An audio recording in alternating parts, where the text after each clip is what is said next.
Hey kids, doing a one-shot wonder cooking episode. Something that my family has always called home-style tacos. And it's really simple. I don't know if you can see that.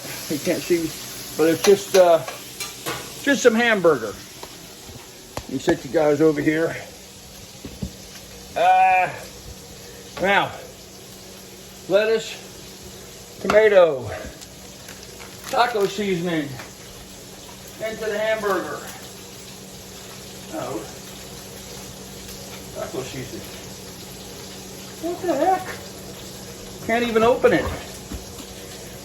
Where's my scissor? Where's my scissor? Child-proof, I guess. Or grandpa-proof anyway. Taco seasoning into the hamburger. Couldn't be simpler. This is a really simple thing for you guys to make if you want some quick, easy, be able to make it home. I gotta go get some cheese. Simple Mexican blend shredded. Stir this around. Now there's a lot of different things you're supposed to do that frankly I don't. Should add some water in this and cook it down a little bit. I don't ever do that. My mom used to do that, but I like it, I guess, a bit drier than what she did. So I'll just do it this way.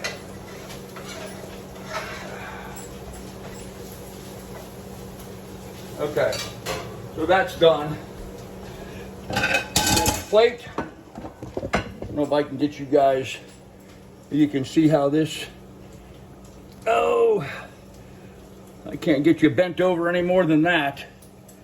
So you'll just have to bear with it. So into the plate, whoop, I forgot a main ingredient. Darn it. I forgot a main ingredient. Hold on, kids. Chili cheese flavored corn chips. Get a layer of them down in the skillet or in the plate. Not a lot, just enough to cover the bottom. There we go. Now on top of that, we put all of our meat with all the drippings and juice and everything else in there, scraping out all that good taco seasoning. Sorry you got the backside of the skillet, but I only got 2 hands. Now, on top of that, we put our, I don't know if you can see this correctly,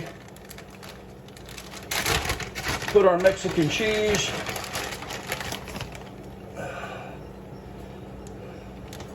A little more. There's just a little bit left in the package, so I'm just going to finish it off. It doesn't do any good to leave just a little bit. Then, put my lettuce on. And then on top of that, tomatoes.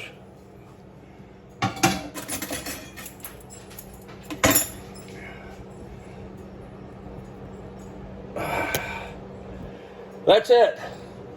Just that simple. Just that simple. Fritos corn chips, I like to use the the seasoned ones. Ground hamburger meat with the taco seasoning mixed in it. Mexican cheese, bed of lettuce, and some tomato on top. Homestyle tacos, guys, could not be simpler. Now, you need to pair that. Of course, can't have fine dining without some pairing, right? So, I'm gonna pair that with a little beer. And now I'm going to go into my office desk / dining table, which is here in the other room, and I'm going to have my dinner. Now, I don't know what the calorie count on this is, frankly.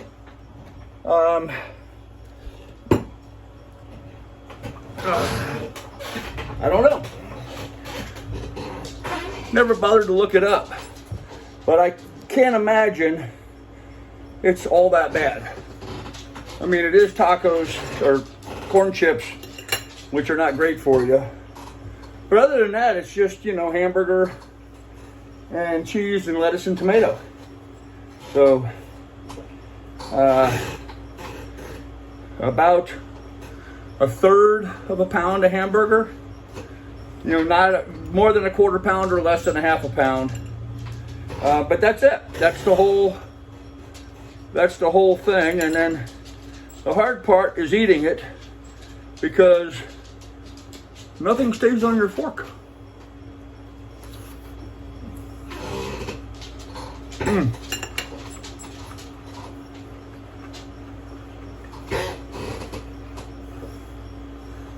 It's crunchy. It's spicy without being hot. It's tasty with the hamburger. It's cool and refreshing with the lettuce and tomato on top. A little cheese in there. To me, this is like a huge win. Now, I got a fork, but I also have a shovel. And most people call these a soup spoon, but I like to call them shovels because that's usually what I do with them. I shovel food in with them.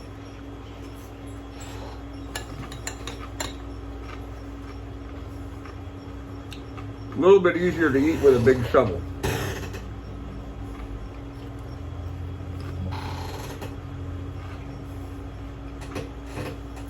You get more in your mouth, less on your shirt.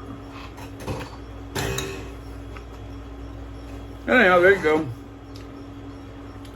Quick, simple, easy. I don't know what else you could ask for in a nice dinner.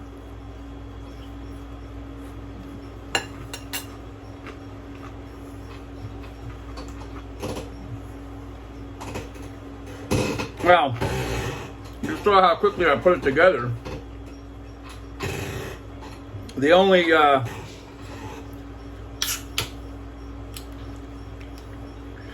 thing I didn't show was cutting up the lettuce and cutting up the tomatoes and putting the hamburger into the skillet and starting it. You know, I started filming, I guess, about halfway through browning process, but it doesn't take long. The hamburger browns up very quickly in a cast iron skillet, dry cast iron skillet. And then some of the recipes call for draining off the fat. I don't find there to be a lot of fat, especially when I add the taco seasoning in there. It tends to, for lack of a better term, coagulate it and stuff. And then I also like the flavor of the corn chips when they've got that juice and stuff absorbed by the corn chips. I think that's pretty nice. So anyhow, here's a big spoonful this time.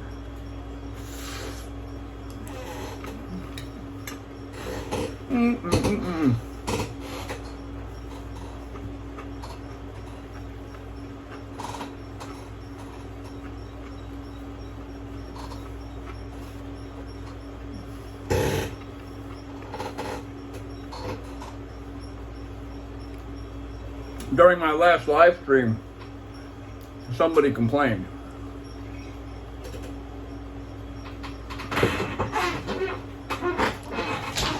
See how my chair moves? It's broken, that's why it's so squeaky. The pipe goes into a receiver. The top of the receiver has a ring on it, and that weld is busted loose. The seat doesn't go up and down anymore, and now it really, this way I can go a long ways over. So today I drove almost down to the Ohio River, and I picked up that little bad boy, a little welder, used welder. I found it on Marketplace, Facebook Marketplace, for $50. Now it cost me probably $20 in gas to go down there and get it, but it was a nice ride out in the country. Got to see a lot of the old farms in the rolling countryside, rolling hillside down there along the river. Tell you, it's so disheartening for me to see some of that, because when I was a kid, every one of them hollers had an active farm in it. They were making hay. They were working every inch of that land, grazing cattle, hogs, poultry. And now all the fields are just lying fallow. They're all getting overgrown. No one's maintaining them. The fields are all weedy and nasty. No one's fertilized or reseeded or anything. It's a sign of soft times, my friend. It's a sign of soft times. There's a lot of acreage in Southeast Ohio, anyway, that is not in production. It's just sitting there because people just are preoccupied with other things. The guy I bought this welder from, he was making pulling tractors, little lawnmowers that they use for pulling competitions. That's what his passion was. And he's got all kinds of farm equipment sitting down there, and it looks like none of it's been used in a long time. Perfectly good tractors and mowers and haymaking equipment not being used. I don't get it. If I had that place, I'd be cranking every inch of that. Even a fat old bastard like myself, I'd be out there bush hogging that, mowing that, seeding and fertilizing those fields, getting them in top condition, making some good quality hay.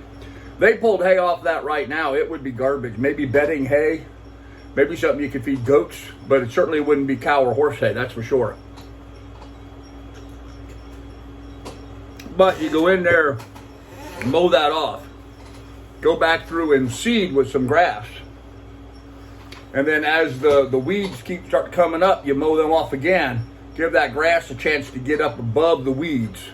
As soon as the grass gets up above the weeds, it'll start choking the weeds out. A good, well-fertilized field with proper attention, you should be able to restore them back to condition. And if not, just simply put on a tiller or a plow and turn it over. Turn over the whole thing, put grass seed up. The grass seed will come up faster than the weeds will because it'll have been turned over. So, I don't know, just so frustrating seeing all that good land that I would love to be doing something on, just being ignored. They're living there, they're paying taxes on it, and they're not doing a damn thing with it. Just doesn't make any sense to me. So, anyhow, kids, I'm going to go ahead and enjoy my dinner. You guys be good, be careful, take good care of one another, and I'll have more for you here in the near future. Bye.